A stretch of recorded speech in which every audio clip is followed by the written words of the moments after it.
সকলকে ধন্যবাদ জানিয়ে ইংলিশ স্টাডি পয়েন্টের ক্লাস শুরু করছি।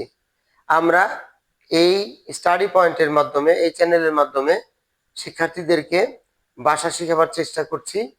ইংলিশ ভাষাকে সুন্দরভাবে জানাবার চেষ্টা করছি যে কিভাবে ইংলিশকে বলা, লেখা এবং পড়ার যোগ্যতা অর্জন করা যায়। সেই সাথে যারা ইংলিশ শিখতে আগ্রহী তাদের জন্য আমাদের ক্লাসগুলি খুবই উপকারী হবে। সুতরাং আমরা দেখি যে ভাষাকে কিভাবে প্রয়োগ করতে হবে। ভাষার যে মূল অংশগুলো আমরা বিগত ক্লাসগুলোতে দেখাবার চেষ্টা করেছি, সেগুলো ছিল পার্শ্ব স্পিচ। আমরা পার্শ্ব স্পিচ সম্পর্কে আলোচনা করেছি এবং বার পর্যন্ত তোমাদেরকে দেখাচ্ছি যে বার কত প্রকার ও কি কি। আসলে যদি আমরা ইংলিশকে ব্যবহার করতে চাই তাহলে আমাদেরকে কিন্তু বাক্য গঠনের প্রক্রিয়া জানতে হবে। আর বাক্য গঠন করতে গেলেই আমাদেরকে অবশ্যই টেন্স এর ব্যবহার জানতে হবে।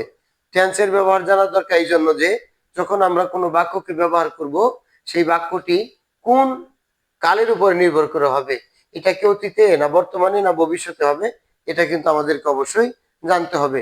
সুতরাং ভাষার অংশ হিসেবে আমাদেরকে অবশ্যই যে বিষয়গুলো জানা দরকার তার মধ্যে থেকে একটি হলো যে আমরা যদি ভাষাকে ব্যবহার করতে চাই তাহলে আমাদের কি দরকার হবে? সেন্টেন্সের দরকার হবে। তো সেন্টেন্স কিভাবে আমরা তৈরি করব?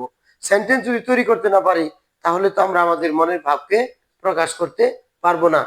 আমরা জানি যে কয়েকটি ওয়ার্ড পাশাপাশি বসে যদি একজন বক্তার সম্পূর্ণ মনের ভাব প্রকাশ করে তখন তাকে সেন্টেন্স বা বাক্য বলে। এই বাক্য দিয়েই কিন্তু আমরা আমাদের মনের ভাবকে প্রকাশ করব। বাক্যের দুটি অংশ, প্রধান দুটি অংশ, একটি হলো সাবজেক্ট আর একটি হলো কি প্রেডিকেট। সাবজেক্ট হলো উদ্দেশ্য আর প্রেডিকেট হলো বিধেয়। আমরা তাহলে আজকে একটা প্রশ্নের মাধ্যমে এই ভিডিওটি তোমাদের সামনে তুলে ধরার চেষ্টা করছি। সুপ্রিয় শিক্ষার্থী, তোমরা বোর্ডের দিকে লক্ষ্য করলে দেখতে পাবে এখানে বলা আছে সেন্টেন্স এর কয়টি অংশ ও কি কি। আমরা যে কথাটা বলবো বা যে বাক্যটা ব্যবহার করব ওই বাক্যের কিন্তু দুটি অংশ আছে। সেই একটি সেন্টেন্স এর দুটি অংশ আছে। একটি হলো সাবজেক্ট বা উদ্দেশ্য, বাক্যের মূল অংশ হলো সাবজেক্ট, পরেরটা হলো কি প্রেডিকেট বা বিধেয়। অর্থাৎ যে বাক্যটা আমরা ব্যবহার করব, যেমন we are going to the school, we are going to school, আমরা স্কুলে যাইতেছি। এখানে উই কিন্তু সাবজেক্ট, অর্থাৎ একজন কর্তা যে কাজটি সংগঠন করবে সেটাই হচ্ছে সাবজেক্ট বা বাক্যের মূল অংশ। আচ্ছা, সাবজেক্ট সাবজেক্ট হলো সেন্টেন্সের প্রধান অংশ। সাবজেক্ট অর্থ কর্তা, অর্থাৎ যিনি কাজ করেন। বাক্যটা যার উপর ডিপেন্ড করে হয়। আসলে কর্তা যদি কোনো কিছু না করে, কর্তা যদি কোনো কিছু না শুরু করে তাহলে কিন্তু সেখানে সেন্টেন্স হবে না। সেন্টেন্স হওয়ার জন্য কর্তাকে মুখ্য ভূমিকা পালন করতে হবে। সুতরাং সাবজেক্ট এর অন্তর্গত, একটা সেন্টেন্সের অন্তর্গত সাবজেক্টের কাজ হলো সেন্টেন্সের অন্তর্গত ভার্বকে সম্পন্ন করা। যেমন তারা বল খেলে, এখানে তারা হলো সাবজেক্ট আর বলটা তারা খেলছে, অর্থাৎ খেলাটাকে তারা কি করছে? সম্পন্ন করছে। আমি যদি বলি মা আমাদের জন্য রান্না করছেন, এখানে মা হচ্ছেন সাবজেক্ট, মা কি করছেন? আমাদের জন্য রান্না করছেন। Mother cooks food for us, মা আমাদের জন্য খাবার রান্না করছেন। এখানে মা কিন্তু বাক্যের প্রধান অংশ। মার কাজ কি? মা খাবার রান্না করতেছেন। এইভাবে যদি আমরা ইংরেজি ভাষার প্রত্যেকটি ওয়ার্ডকে যদি বিশ্লেষণ করি তাহলে দেখব সেখানে কিন্তু subject plus verb plus object. কোনোভাবেই আমরা ভার্ব ছেড়ে কখনো কোনো বাক্য গঠন করতে পারবো না। আর বাক্যের জন্য একটা সাবজেক্ট তো অবশ্যই আমাদের প্রয়োজন। সুতরাং সাবজেক্ট হচ্ছে বাক্যের প্রধান অংশ। সাবজেক্ট এর তিনটি বিষয় আমাদেরকে জানতে হবে। সাবজেক্টটা কি ধরনের?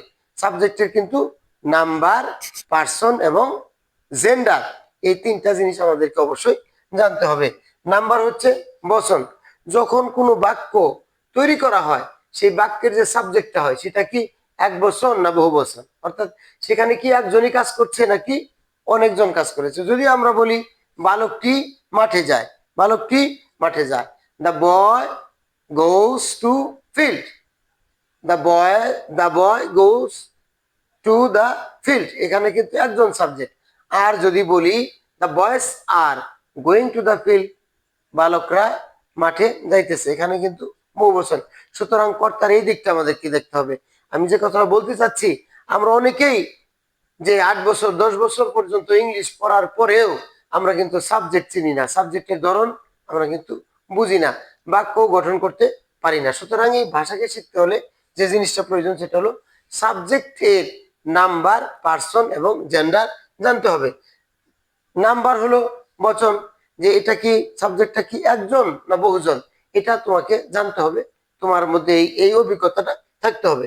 2 নম্বরে হলো পার্সন বা পুরুষ, সাবজেক্ট কি ধরনের সাবজেক্ট, কর্তা কি ধরনের কর্তা, কর্তা কি নিজেই কাজ করে নাকি অন্য কেউ কাজ করে নাকি অনুপস্থিত কেউ কাজ করে। যেমন সাবজেক্ট যদি এইভাবে বলে যে আমি বাজারে যাই, তাহলে সাবজেক্ট কিন্তু নিজেই বাজারে যাচ্ছে, সে নিজের উপরে আত্মস্বীকৃত কথা বলছে। আর সাবজেক্ট যদি বলে তুমি পড়ো, তাহলে তার কাছে উপস্থিত কাউকে উদ্দেশ্য করে কিন্তু সাবজেক্ট কথা বলছে। আবার সাবজেক্ট যদি বলে তারা মাঠে গরু চড়ায়, সেখানে কিন্তু অনুপস্থিতির ব্যক্তি সম্পর্কে কথা বলা হচ্ছে। সুতরাং সাবজেক্টের এই যে বিষয়গুলো আমাদেরকে জানতে হবে, যে সাবজেক্ট এর নাম্বারগুলো আমাদেরকে জানতে হবে, যে সাবজেক্টটা কি আসলে 1 বছর না বহু বছর। তারপরে পার্সন আমাদেরকে সুন্দর করে জানতে হবে যে আসলে সাবজেক্টটা কি ধরনের। পরে হলো সাবজেক্টের জেন্ডার বা লিঙ্গ আমাদেরকে জানতে হবে। যদি সেটা মহিলা হয় তাহলে তার জন্য এক ধরনের প্রোনাউন ব্যবহার করতে হবে, আর যদি পুরুষ হয় তাহলে এক ধরনের প্রোনাউন ব্যবহার করতে হবে।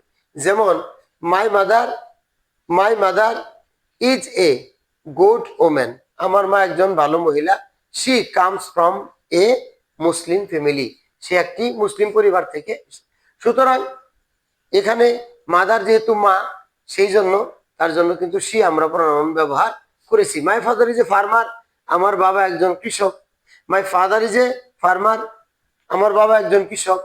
He goes to the field, সে মাঠে যায়। সেখানে কিন্তু he goes to the market, he goes to the market. My father is a farmer, he goes to the field, সে মাঠে যায়। তাহলে এখানে কিন্তু আমরা ফাদারের পরিবর্তে, ফাদার যেহেতু পুল্লিঙ্গ, এই জন্য আমরা এখানে কি করেছি, হি ব্যবহার করেছি। সুতরাং সাবজেক্টের এই 3টি বিষয় একজন শিক্ষার্থী হিসেবে তোমাকে অবশ্যই অবশ্যই জানতে হবে। সেটা হলো নাম্বার, পার্সন এবং জেন্ডার। সাবজেক্ট যা আছে বাক্যের মধ্যে যে মেইন অংশটা, তার নাম্বারটা কি হবে, পার্সন কি হবে এবং জেন্ডার কি হবে, এটা জানলেই আমরা কিন্তু বাক্যের ভিতরে অক্সিলারি ভার্ব এবং অন্যান্য ওয়ার্ডগুলো সুন্দরভাবে ব্যবহার করতে পারবো। সুতরাং আমাদের আগামী ক্লাসের যে টার্গেট, সেটা হলো আমরা বাক্য তৈরির ক্ষেত্রে সাবজেক্ট এর যে 3টি অবস্থা, অর্থাৎ তার নাম্বার, পার্সন এবং জেন্ডার জানবার চেষ্টা করব। এবং সেন্টেন্স কিভাবে গঠন করে, পার্টস অফ স্পিচ দিয়েই তো সেন্টেন্সকে গঠন করতে হয়, আমাদের এগুলো ভালো করে জানতে হবে। আরো জানতে হবে কি, যে টেন্স। আসলে আমি যেমন আমার বাবা একজন কৃষক, তিনি মাঠে যান, তাহলে এটা হবে বর্তমান কালে। আর তিনি মাঠে গিয়েছিলেন, তাহলে এটা হবে অতীতকালে। তিনি মাঠে যাবেন, এটা হবে ভবিষ্যৎ কালে। এর ট্রান্সলেশন গুলো হবে এরকম: my father is a farmer, present tense হবে he goes to the field, এটা হলো প্রেজেন্ট টেন্সে। He went to the field, এটা হবে পাস্ট টেন্সে।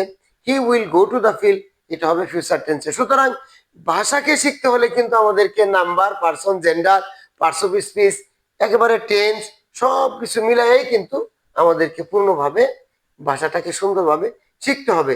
সুতরাং আমাদের আগামী ক্লাসের যে টার্গেট, সেটা হলো আমরা সাবজেক্টের এই 3টি বিষয় নিয়ে আলোচনা করব। সেই পর্যন্ত আগামী ক্লাস দেখার জন্য আহ্বান জানিয়ে শেষ করছি। সকলকে ধন্যবাদ। আসসালামু আলাইকুম।